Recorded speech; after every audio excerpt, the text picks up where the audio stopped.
Michael Fertik, the CEO and founder of Reputation.com. Michael, what do you make of publicness ideologues like Jeff Jarvis who say we all need to get naked on the internet and that represents the opportunity for more democratic, open society in the digital 21st century?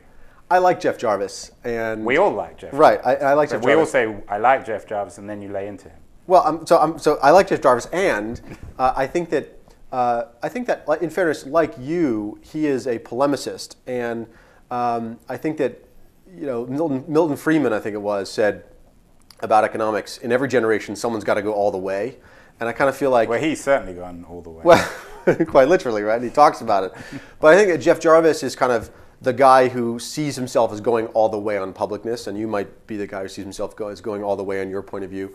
And polemicists both build brands for themselves and also advocate and further the conversation by setting up polls in the conversation to help illuminate the topic. So I think polemicists usually do us a good service by doing that, especially if they are, as he is, and I think you are, intellectually honest about the strengths and weaknesses of his own argument.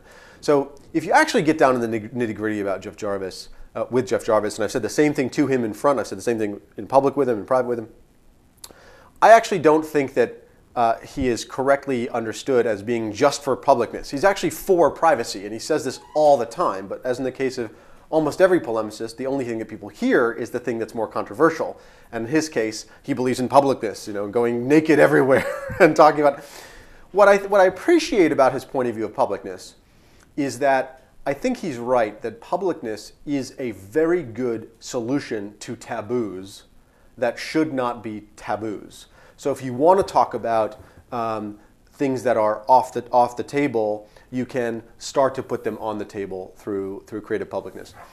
But if you talk to him in a heartbeat, he'll say, "Look, I believe that privacy is a person's choice. A lot of people are more private than I am, and people should have that elective ability to choose what they want to do." And so I think he's nuanced about it. Well, I don't want to make this just a conversation about Jeff. There are a number of other theorists, Don Tapscott, Clay Shirky. They're all really saying the same thing, that the openness, the transparency of the network will result in a better society. Do you believe that?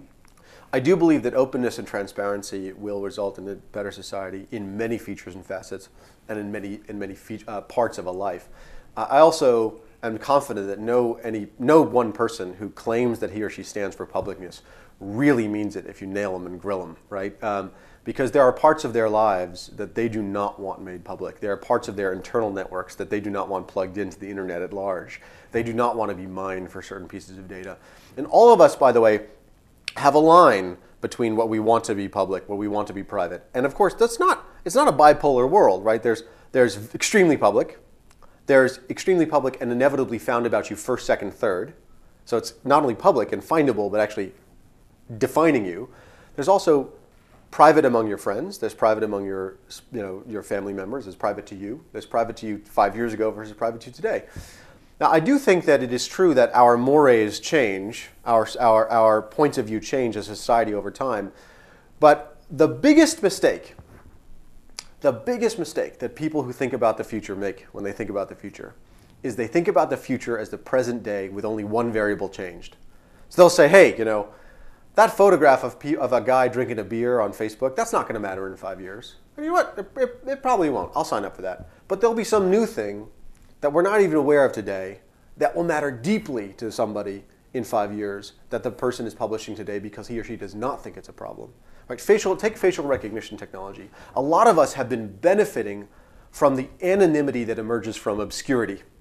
Right? I'm not tagging my photo, so it can't be found, so therefore only my friends will know it's me, therefore they're only the guys in the inside joke will know that this thing happened and I was there. Well, facial recognition technology is bursting that bubble very, very fast. And guess what? Facial recognition technology came on in the last months. I mean, it was brewing for just a couple years, and then boom, it's everywhere now. And so that photograph that you thought was anonymous due to obscurity is now being found and is now being tagged and is now being very closely identified with high fidelity with who you are. And so that is going to pose some interesting and different problems. Also, if 2 points make a line, 100 points make a life. And if you get all these data points about someone together, and you have this interesting mashup about what they look like, you can make interesting and powerful conclusions about their health, about their employability, about their intelligence, about all these things that we are going to be afraid to confront as a society, but that mathematicians will be able to show provably and demonstrably are true.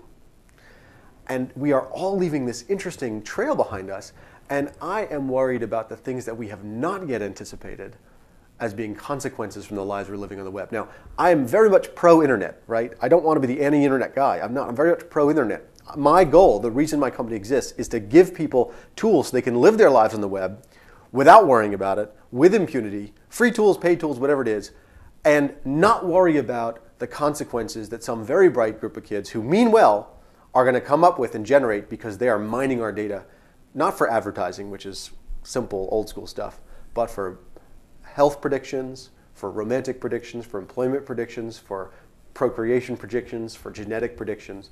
And we are leaving a whole gene sequencing on the web that we're not aware of, and I want us to be in control of it. I don't want the machine to be in control of it. Final thought, the data are the new oil, and the only guy right now who's not benefiting from that data geyser is you, the consumer, and that's what we need to change.